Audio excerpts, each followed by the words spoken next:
John, the 7th chapter. We're going to pick up around the 19th or 20th verses, but I wanted to just recap what we've discussed so far out of John, the 7th chapter. John, the 7th chapter.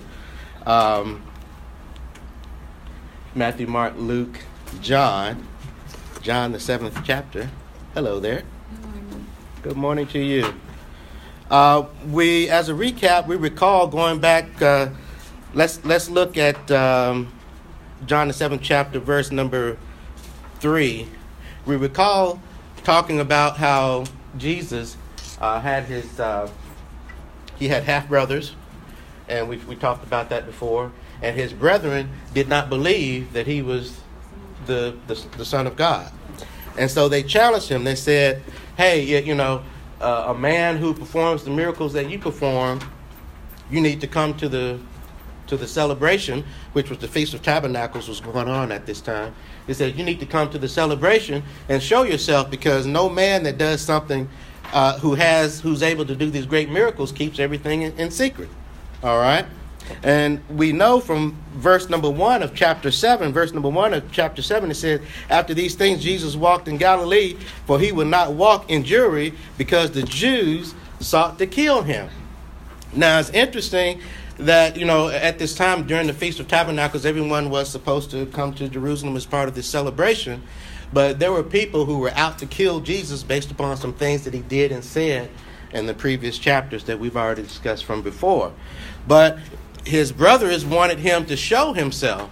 And it makes you wonder that if Jesus had put himself in harm's way, do you think his half-brothers would have come to his aid? It's curious. It makes you wonder about that. But if you look at verse number 4 of John 7, it says, "For there," and these are Jesus' half-brothers talking, and John 7:4 it says, "For there is no man that doeth anything in secret, and he himself seeketh to be known openly. If thou do these things, show thyself to the world." Now, oftentimes, when you're a born-again child of God, and of course, Jesus has gone through all the things that we've gone through, but as a born-again child of God, as a follower of Jesus Christ, oftentimes the world and Satan will challenge you.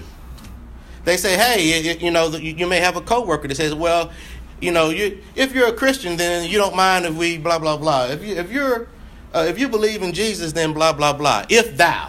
All right, that's a big phrase there, "if thou," because a lot of "if thous" indicate people who do not have a relationship with God, and they're more than likely looking for trouble.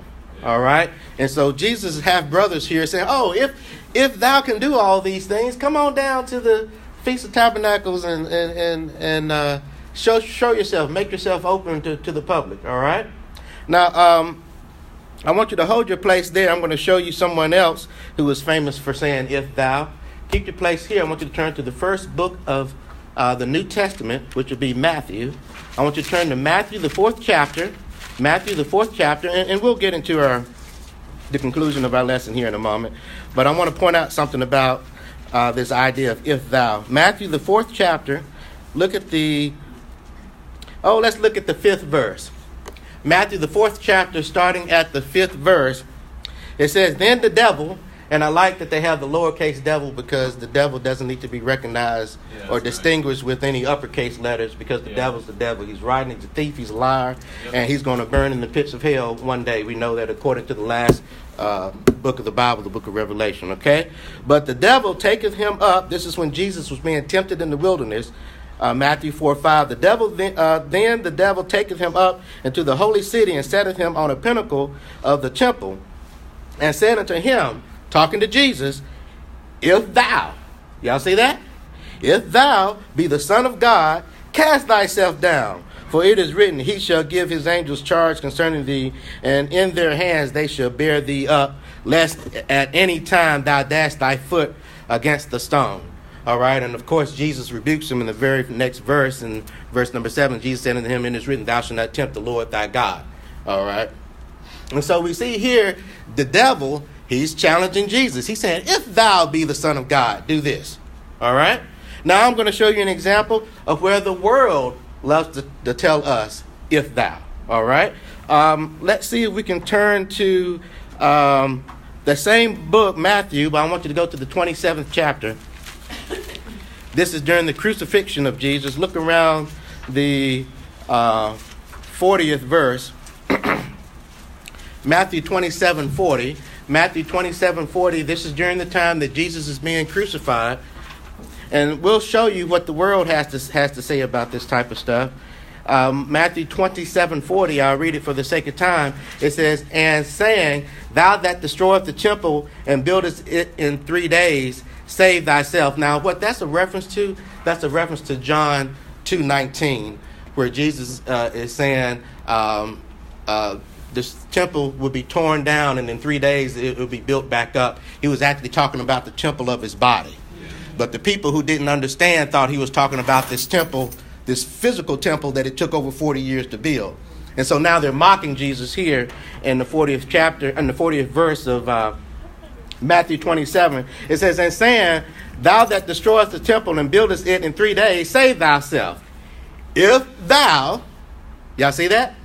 If thou be the Son of God, come down from the cross. Now that's the world. That's not Satan. That's the world. Yeah. All right.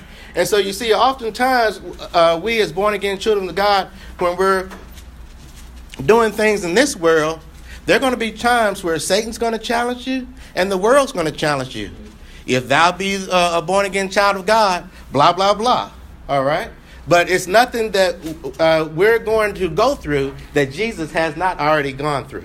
And so this is why we have scriptures to help prepare us and to warn us of certain things that may happen to us. All right. Because Jesus has already told us that, hey, he said, if they've hated me, they will also hate you. All right. We learned that in John the 15th chapter. Okay. So let's go back to John the 7th chapter again. And so why was his brother is saying all this about if thou, and it's basically because in verse number 5 it says, for neither did his brethren believe in him. All right, and we know that his half brothers did not believe in him. We know that later on, at least two of his half brothers, James and Jude, will go on to get saved. And this is where we get the books James and Jude from, because those two are the half brothers of Jesus. All right. Okay.